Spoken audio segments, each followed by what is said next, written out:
Okay, y'all, I'm back. I came right back, okay?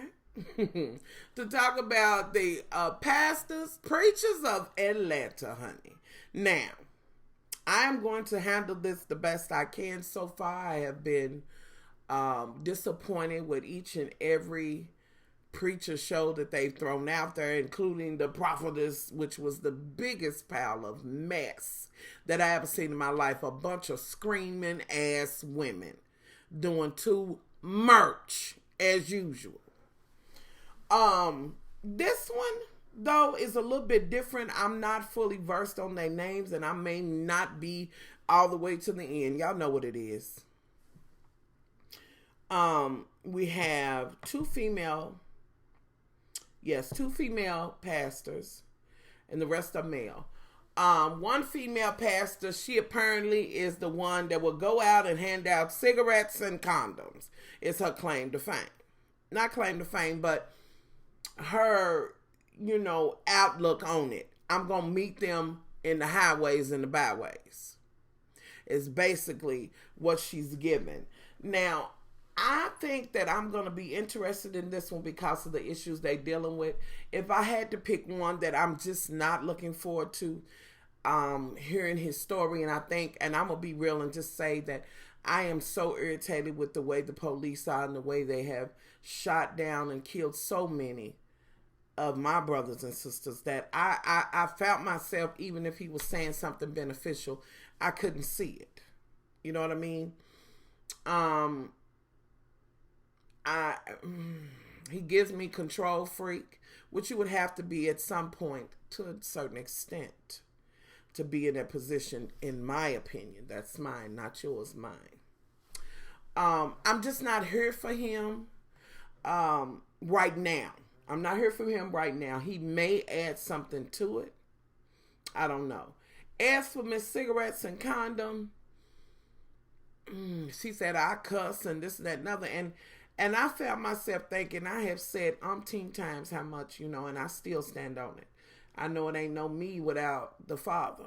You know what I mean? Like, I wholeheartedly believe, but yet I know that, honey, I do not, I have, most of the time I ain't saying what's right. You know what I mean? As far as like using profanity or whatever, that my way is completely different than others. Countless times I have seen comments where, and most of the time it is women. Most of the time it is black women, and they will say, oh my God, the profanity, this, and that, and other. But here's the thing though, and I still don't get it with them. I'm not going to say it the way you want me to say it, although I do get the fact that you're saying, well, I'm just not used to that much profane language or whatever. Then I say my channel is not for you. You know what I'm saying?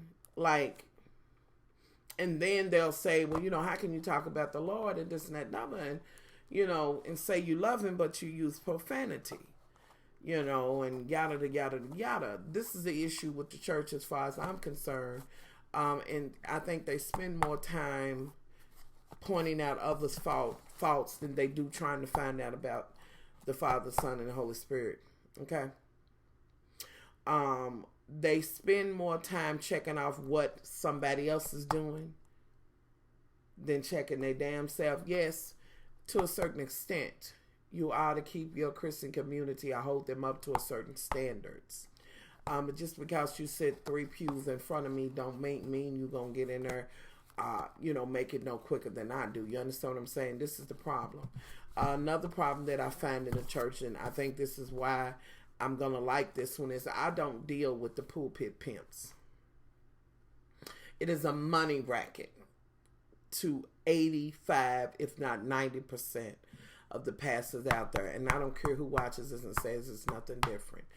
You know as well as I know, in my community, and not just mine, the white community, all of them, they passing from Benny Hinn to Creflo Dollar, baby, to what's Miss Thing's name, Paula White, and what's Joyce Myers, to all of them, honey. It touches all of them, honey. They all in it for that dollar, and they all feel as if they have earned that. But see, here's the thing. You will say that anything you have is a blessing from God or whatever. But truth be told, that is a blessing that maybe God gave to the parishioners and put in their pocket. And now you have talked them out of what was their blessing. So technically, I'm just saying. I believe, I believe in, the church don't run on earth. I know that. But y'all know as well as I know, it's just too many offerings and things. And nobody's living well. Nobody's, prospering but the pastor and the first lady. And see, I'm not foreseeing the first lady ragged up and everybody else in it from the ushers on, whatever that is, looking a raggedy mess. I'm doing without having to walk 20 miles because they done gave their good gas money to the reverend to build him a new office door or something like that. Out of here. Ain't no favor in favor, baby. Some of y'all gonna know what I'm saying and some of y'all not, and I ain't even gonna break that down. So anywho, let me go into this, and I just felt the need to say that with the chick that hands out, the pastor that hands out the cigarettes and all of that, she meets them in the highways and the byways. Now, her storyline is that she'll go out there and talk to him. There was one scene where there was a young man that was there. He was transgendered, and apparently he's a prostitute or whatever. She's like, here, take these condoms. And I don't know what to say about that. Because clearly the person was still going to do what they were going to do anyway, whether she gave condoms or not. Now, I believe in her mindset, what she was saying was, and also while I'm giving you this condom, I'm also telling you, you need to come to church. Let's try to, you know what I'm saying, get this healing and let the Lord help you and bring you from this. And also knowing that as soon as he left, he was going to be on the track and do it anyway. So rather than me be standing, this is my opinion and what I think she's giving, rather than me to have to, I'm going to give you this rather than me to stand over you because you passed away from some sexually transmitted disease. That's the only thing I could come up with out of that. They were given food, they were given clothing, and the people seemed to be thankful for that.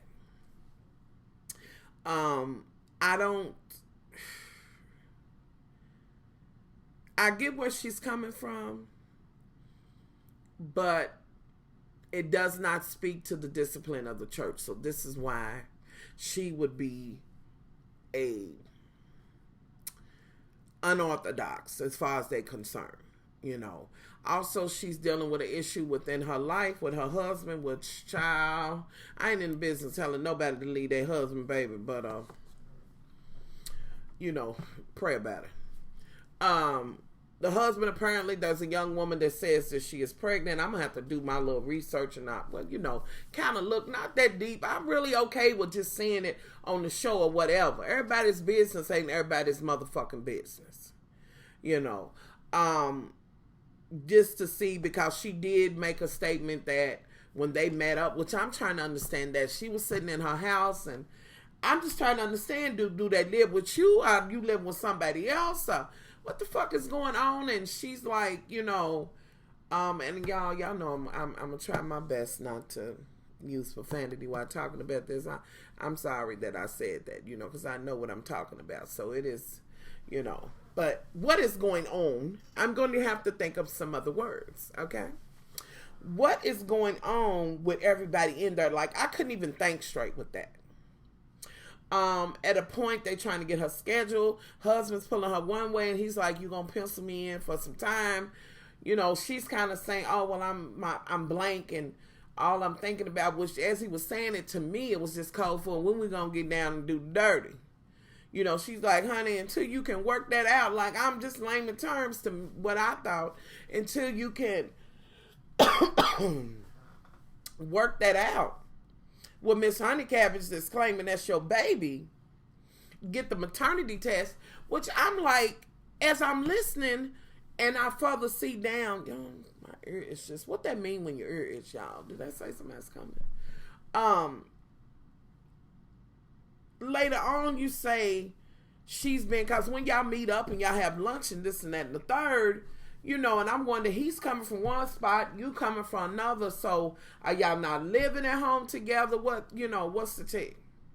And then when it kind of starts out, you see this scene early on in the beginning saying, we need to be away from each other. I think that's what he said or whatever. And she's like, cool, I'm all right with that. Trust it. I'm all the way okay with it.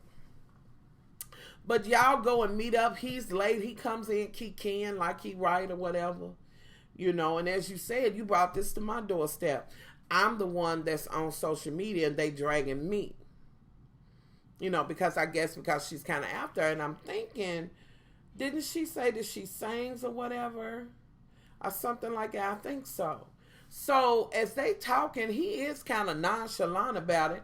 She's like, she's been trying the Miss Thing has been trying to get you to get a paternity test. And I feel like he's lying because he's saying, no, she haven't or whatever.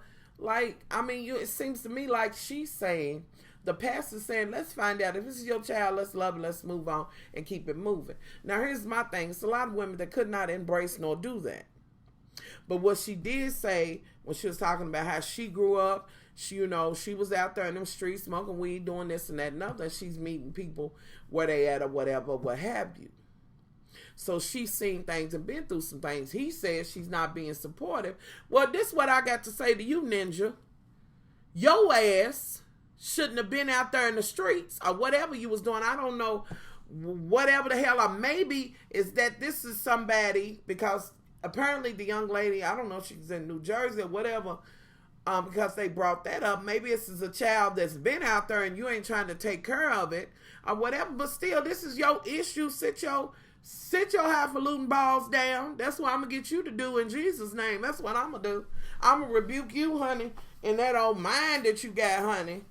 In the way you think, honey, I'm sorry. You lightweight got, I know women can have it, but you lightweight got a Jezebel spirit. I'm going to need you to sit down, and I couldn't have sat there across from you. So I understood why she got up and was like, get him away from me. He going to follow her, and at one point it was like grabbing arms. Oh, no, Ninja. No. I'd have punched you in the face. Security would have had to get you. And then when security did get you, you still coming out there. She's like, I'm getting myself. Now, girl, you can't be running folks down. Now, here's the thing. Once he said that, you was either going to be like, I'm done. And leave that where it was at. Let him figure that out. I'm over that. Pray about it and move on. But it seems to me like she's trying to keep up marriage. But girl, you can't be running nobody down now. Moving forward. Okay. So, it's kind of like, okay, we have that. She's over it. Now then, let's go back to this other pastor that apparently is the rapper or whatever. He's the one that's going to facilitate all of the pastors coming together. Now, he is in the music industry, got the young man in there rapping. I don't know whether that's right or wrong. I kind of heard what he said when he was like, we trying to bring them to Christ or whatever, by any means. But any means is any means.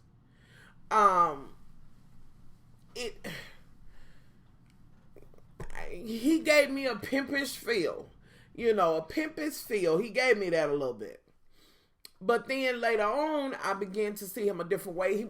I don't know how I feel about the hip hop and the spiritual or whatever, but maybe I should be, so that the Lord's word, will be out there or whatever, But to me, that's kind of teetering in some ways on the same line as, and we've seen the videos and stuff, the women twerking for Jesus. Like, no, girl. But at least with what he's doing, it's like, they come to Christ and he's like, we be there. I'll be in the club. We, this and that and other. He said, Atlanta is Sin City in a way, Sin City of the South or whatever. And he's got a young man in there that's rapping this and that and other. They're trying to get the music together. He's like, I'm going to need you. I'm going to lean on you. Now, the young man, he has a story within himself because I believe he's the one that did the 6 years or so, 6 or 7 years in jail. And him and the police officers gonna have a run in, honey. And he said everything was so. Now, his grammar was not proper at all, but this can attest to, he was just saying it as it was. He didn't have time to clean it up and this and that and other. He said it like it was. He was like, I went in, there is no win for us. Let me tell you how the system go.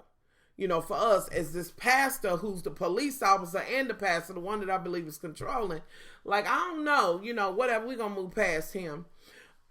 He's like, from what I seen, I went in, I got in trouble. Then I come out, but of course I can't get a job. Then I got to pay y'all $100 a week. Where's the hope for me? Now, on the flip side, that the police officer like, I'm going to be about you not doing that, this, and that, and other. Then your ass should have been there before it even happened. Like, you can't pull this just going to outreach after they get to that point. Like you said, I'm here, I can, save lives and take lives. You get what I'm saying? Like, the way he was saying, I wasn't feeling him at all. And like I said, I know that I'm clouded because I feel some kind of way. And the young man just kicked it to him. He asked him, how many people have you killed? And yada, yada, this and that and the third. At one point it got loud. And like old dude said, this is the first time he's ever had to have a conversation with the police or whatever. He took it to him and stood in his stuff. I don't think that the young man was buying what you was giving or whatever, whether he should or shouldn't, that's on him. It ain't for me to say. That's his walk, that's your walk. But he just kind of rubbed me a different kind of way. He did say, I've never killed any. And then he said, well, how many have you shot? And he was like, he shot one, but early on he began to mention that he had to shoot a young man who was stabbing his mother. Like, okay. It is what it is. Like, come on now. And he did save a life. And he was like, you saved a life and you took a life. He was like, no, he didn't die. But I don't know if the young man was saying, was he was stabbing his mother. Sit your ass down.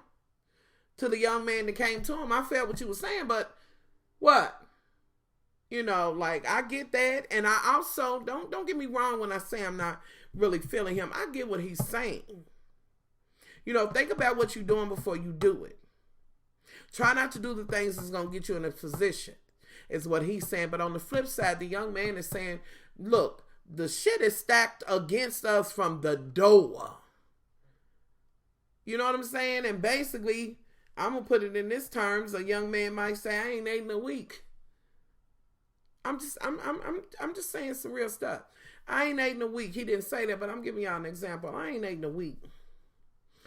And I'm so hungry, it hurts me, and ain't nobody trying to help me. I can't get a job. I got this in my past.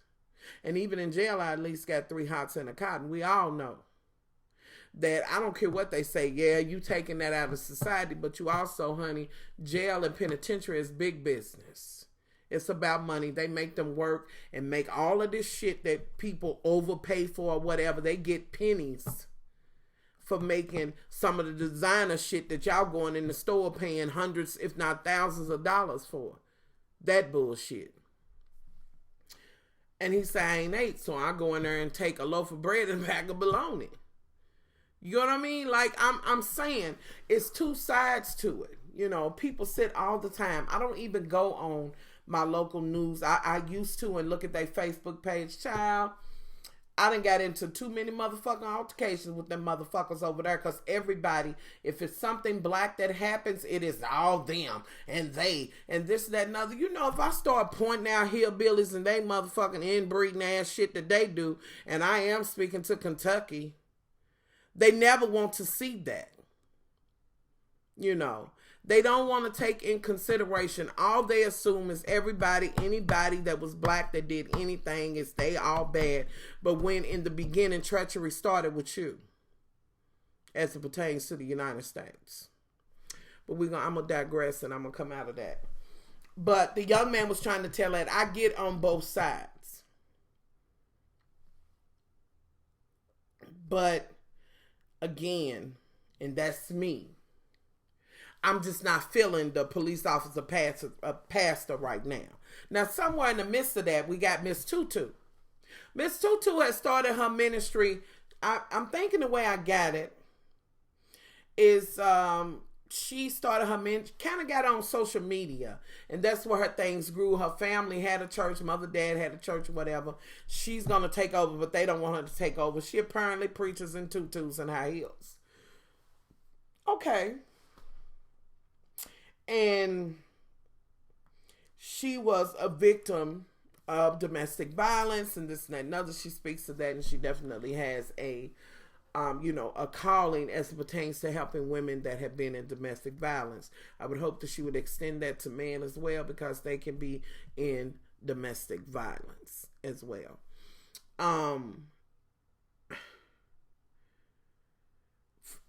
First impression of her was, this is another Joyce Meyer,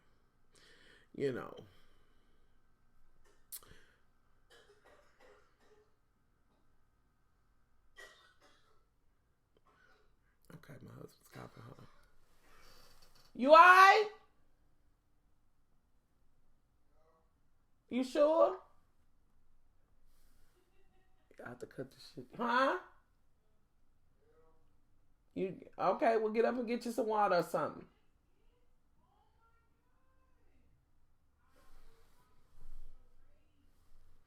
Y'all will cut the shit short. I'm telling you. Couple of more coughs and I'm gonna be like Batwoman in there. Okay? You sure you want some water?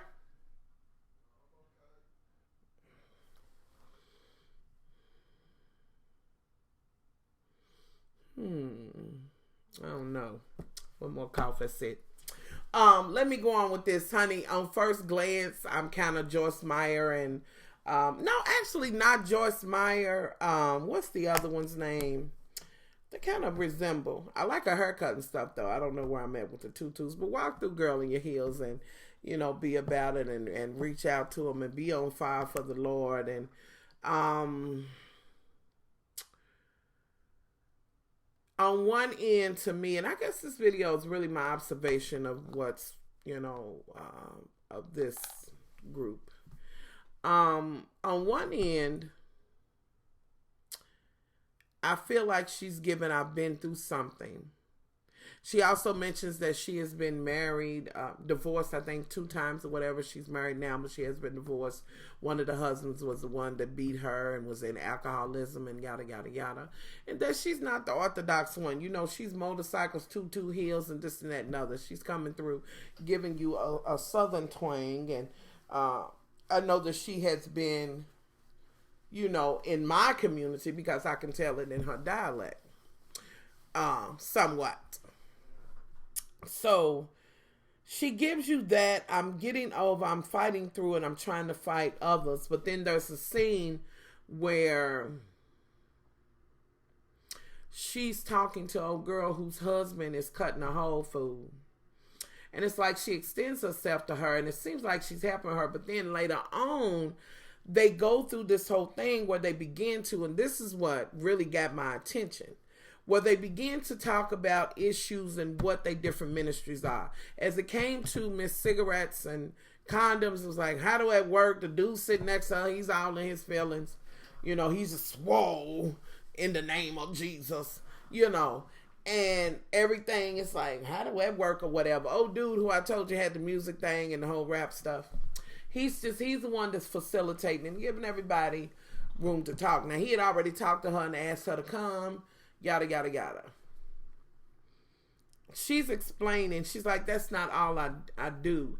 But out of the people who got those, 10 of them come to church. I believe it's what she said. So it's like, okay, I met them there. I don't know how that goes with the handing out the cigarettes and all of that, but I got what she was trying to say. Am I saying it was right for her to do it? I don't know. I don't know that. I don't know.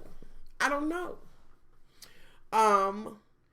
Then, this is the same situation where the young man and the police officers having their little altercation, and somewhere in there, it talked about handing out. They were like, okay, we get what you're saying with the cigarettes. When the condoms came up, when it was handing out condoms, condoms, oh Jesus, no. Now, this is why this part is important to me. And she spoke to what she had to say as it pertains to that. You know, a lot of pastors want to pretend like they don't have genitalia, and a lot of them act like they ain't doing dirt, honey. Ooh, y'all will stand behind them pulpits. I ain't gonna reach for you. I ain't gonna reach for you. And given that we're talking about Atlanta, I could reach, but I'm gonna go forward. So it's like, no. This and that and the third. Miss Honey Cabbage with the tutus and the cute little haircut. Now, you was out there kind of talking to her, but then it's not saying just because you console her that you got to agree with her, no.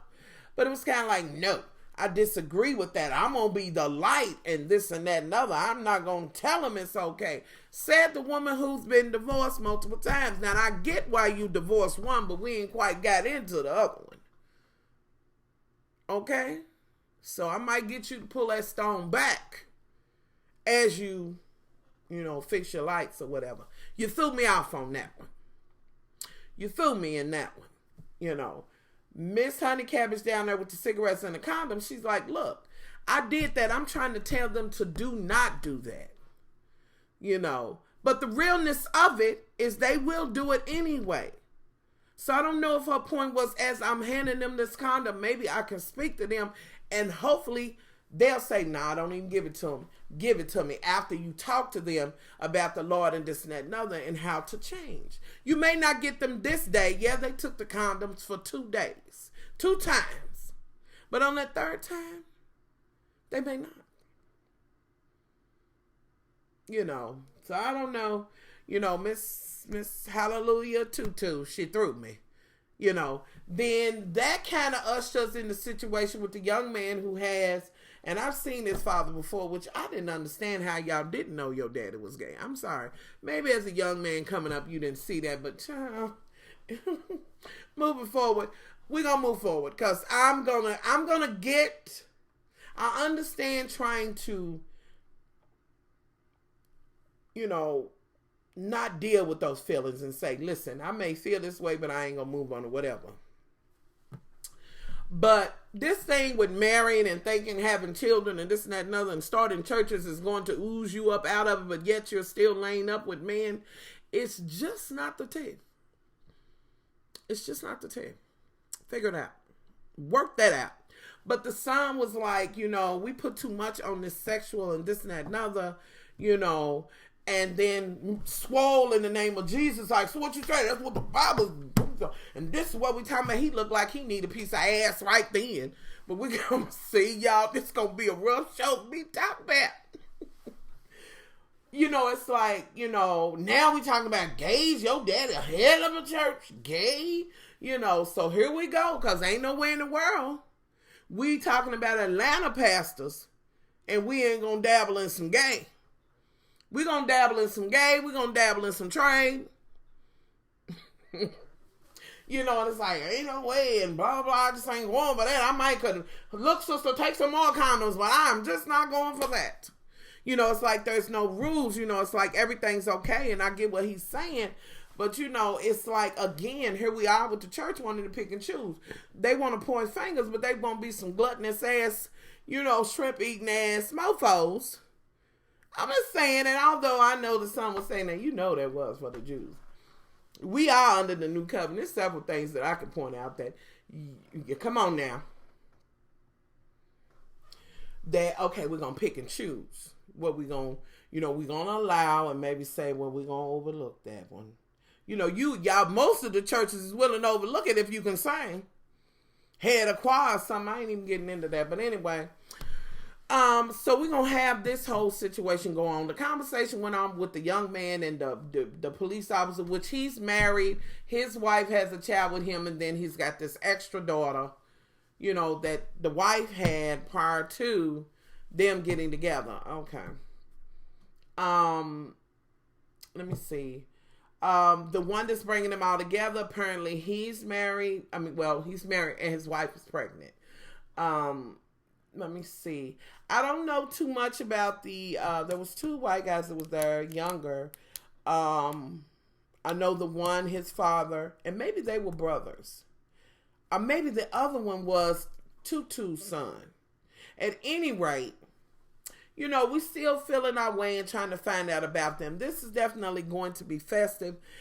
from what I'm looking at, I do think Miss Cigarettes and Condoms is going to go out to on the whole stroll and reach out to the hoes and be out there and hear their story and try to bring them in. She gonna go back on the highways and the byways. Now, in the midst of this, honey, I don't know what's gonna happen with you and that husband, honey. He didn't work my last nerve, honey. I beat and rebuked him. I'm just saying, So, y'all, this was just kind of a rough draft, me kind of talking about what I saw in it. Y'all let me know. I will be reviewing this. So let me know what y'all thoughts are, what you think, how you feel about it. For some reason, this one feels, I don't know why. Although it's mess, but a little less messy. Because it irritates me to see them rich-ass pastors sitting up there talking all that mess, living in all that privilege, honey, according to, especially the ones in Detroit. I just want to slap fire out of them. I just have no desire to see what they talking about. None of them, to me, other than old dude who was so boisterous, seemed to be helping the community. It was all a bureaucracy. It was all the bishops and this one in this position and da-da-da-da-da-da. It was just too much. But this one, I feel like they're going to deal with some issues. Now, I'm not saying that it ain't mess. It ain't no mess in this, because it is. I understand that the church folks don't never want their doors to come open and let nothing out. They always wanted to come in, but you better not bring nothing out of here. I do believe what goes on in this house stays in this house must have started in the church. I don't know, y'all. Y'all tell me what y'all think about this. I'm going to try my best to talk through this without, trying to use a little less profanity as I talk about it. I don't know. So y'all give me your thoughts on it. I'm definitely going to be talking about it and watching it. I'll try to get to know their names and all of that as we, go on. Okay? Much love.